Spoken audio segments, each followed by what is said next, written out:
Hello students, welcome back to my channel. আমি দেবাঞ্জনা ঘোষাল। তোমরা দেখছো আমার সাথে তোমাদের নিজেদের channel Shikshamarg education and computer centre. আজকের আলোচ্য বিষয় Bardhaman university BA 6 semester general বা পাস ডিএসসি ইতিহাসের সাজেশন 2025 সালের জন্য যে প্রশ্নগুলি পরীক্ষায় আসার মতো সম্ভাব্য এবং অধিক গুরুত্বপূর্ণ, এবং আমরা আমাদের ব্যাচের ছেলেমেয়েদের সাথে যে সাজেশনটি শেয়ার করেছি সেটি তোমাদের সাথে শেয়ার করে দিচ্ছি। বর্ধমান ইউনিভার্সিটির আন্ডারে যে কোনো কলেজেই তোমরা এই 6 সেমিস্টারে পড়ছো এবং 2025 সালে পরীক্ষা দেবে, তোমাদের জন্য এই সাজেশন খুবই উপযোগী। আরেকটি কথাও তোমাদের ভিডিও মারফত বলে রাখি, তোমরা তোমাদের ছোট ছোট ভাই বোনেদের সাথে শেয়ার করো। দেখো, তোমরা প্রচুর ছেলে মেয়ে আমাদের বিগত 1 বছর ধরে রিকোয়েস্ট করছিলে, বলছিলে যে ম্যাম বা দিদি, যদি স্টেশনের কাছাকাছি একটু সেন্টারটা হতো, আমাদের খুব অফলাইন ক্লাস করার ইচ্ছা, অনলাইনে তো আমরা করি, তো অফলাইন ক্লাস করার ইচ্ছা, তো আমাদের খুব ভালো হতো। তো সেই কথা মাথায় রেখে তোমাদের ভালোবাসায়, অবশ্যই তোমাদেরই সাপোর্টে, তোমাদের ভালোবাসায় আমরা মেমারিতে আমাদেরই একটি শিক্ষামার্গের নতুন শাখা খুলতে চলেছি। তো সেই হিসাবে তোমাদের বলা, আমাদের সেন্টারে একাদশ দ্বাদশ বি অল সেমিস্টার কলা বিভাগের অল সাবজেক্ট পড়ানো হবে আমাদের নতুন মেমারি সেন্টারে। আমাদের যে পুরানো সেন্টারটি আছে শঙ্করপুরে, সেটাতেও একাদশ দ্বাদশ বি অল সেমিস্টার কলা বিভাগের অল সাবজেক্ট, সঙ্গে কম্পিউটার স্পোকেন ইংলিশ শেখানো হয়। ওখানে অতটা ঘর পাওয়া যায়নি বলে আমাদের কিন্তু কলা বিভাগের সমস্ত সাবজেক্ট আর্টস গ্রুপের পড়ানো হবে। তাই তোমরা তোমাদের ছোট ছোট ভাই বোনেদের সাথে একটু শেয়ার করো। একদম স্টেশন থেকে কাছে আমাদের যে নতুন সেন্টারটি আমরা নিয়েছি, তো সেটারই কাজ চলছিল, তাই ভিডিও আপলোড করতে পারছিলাম না। তো এবার থেকে প্রত্যেকটি ভিডিও আপলোড হবে। অলরেডি ডিএসসি সংস্কৃত বাংলা দুটো পার্ট আছে, সব কিছু দেওয়া হয়ে গেছে। আজকে ইতিহাস দেওয়া হচ্ছে এবং রাষ্ট্রবিজ্ঞানও দেওয়া হয়ে গেছে। তাই তোমাদের যেটা ডিএসসি হিসাবে আরেকটি পেপার আছে তোমরা দেখে নিতে পারো। আর তোমাদের যদি মনে হয় ভিডিওগুলো তোমাদের একটু উপকারে আসছে, তাহলে তোমরা চ্যানেলটিকে সাবস্ক্রাইব করে পাশে থাকা বেল আইকনটি প্রেস করে দিও এবং বন্ধুদের মাঝে বেশি বেশি করে শেয়ার করো, কারণ তোমার একটা শেয়ারিংয়ে তোমার বন্ধুটার হয়তো অনেক বেশি উপকার হতে পারে।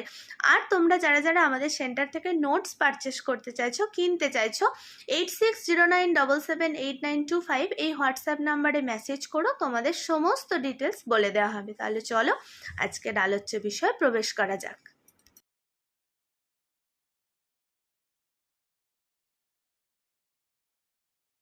আচ্ছা দেখো, তো বিএ 6 সেমিস্টার হিস্ট্রি বা ইতিহাস ডিএসসি জেনারেল বা পাস, আমার প্রত্যেকটি স্নেহের ছাত্রছাত্রী যারা ডিএসসি বা মেন পেপার হিসাবে ইতিহাসকে রেখেছো, সাজেশন 2025 বিইউ মানে বর্ধমান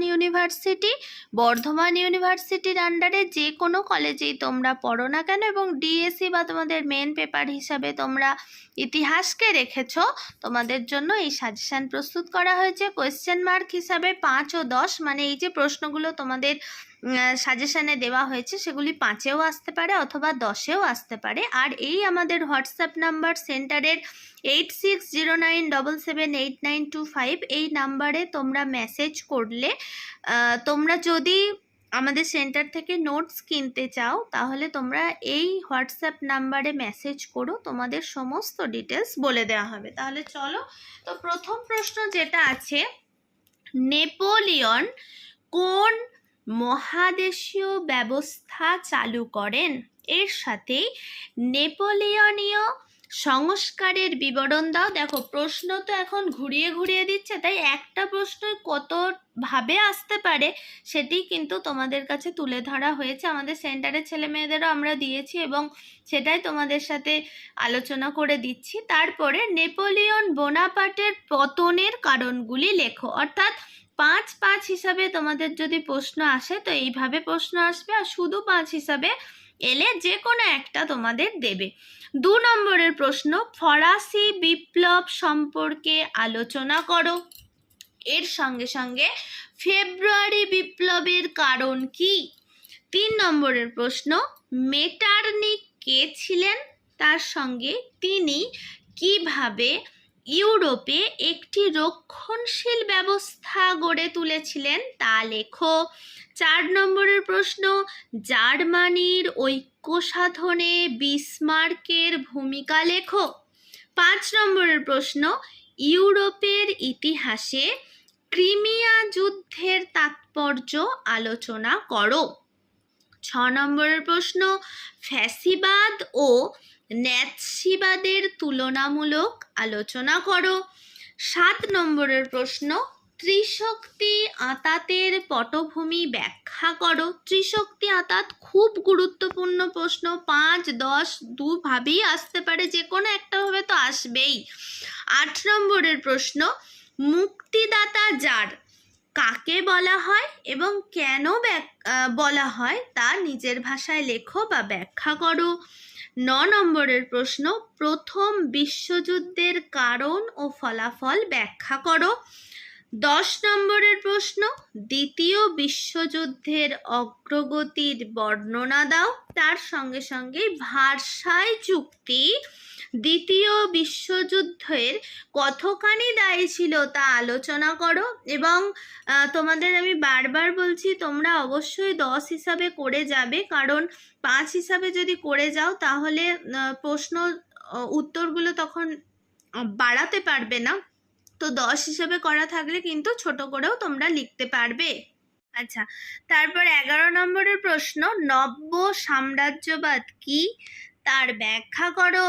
12 নম্বরের প্রশ্ন, মিউনিক চুক্তির আন্তর্জাতিক গুরুত্ব লেখো। এবং 13 নম্বরের প্রশ্ন, জুলাই বিপ্লব ও ফেব্রুয়ারি বিপ্লবের তুলনামূলক আলোচনা করো। 14 নম্বরের প্রশ্ন, নেপোলিয়ন বোনাপার্টকে বিপ্লবের সন্তান কেন বলা হয় সেটি নিজের ভাষায় লেখো। অর্থাৎ তোমরা এই 14টা প্রশ্ন খুব ভালো করে করে যেও। 5 এবং 10 দুইভাবে, আমি বারবার বলছি, তোমাদের কিন্তু এর মধ্যেই প্রশ্ন আসবে। প্রত্যেকে ভালো থেকো, সুস্থ থেকো, এবং এই সমস্ত নোটসের অ্যান্সার তোমরা যারা যারা পারচেস করতে চাইছো আমাদের হোয়াটসঅ্যাপ নাম্বারে, যারা যারা কিনতে চাইছো আমাদের হোয়াটসঅ্যাপ নাম্বারে মেসেজ করো 8609778925। তোমাদের সমস্ত ডিটেলস বলে দেওয়া হবে। প্রত্যেকে ভালো থেকো এবং সুস্থ থেকো।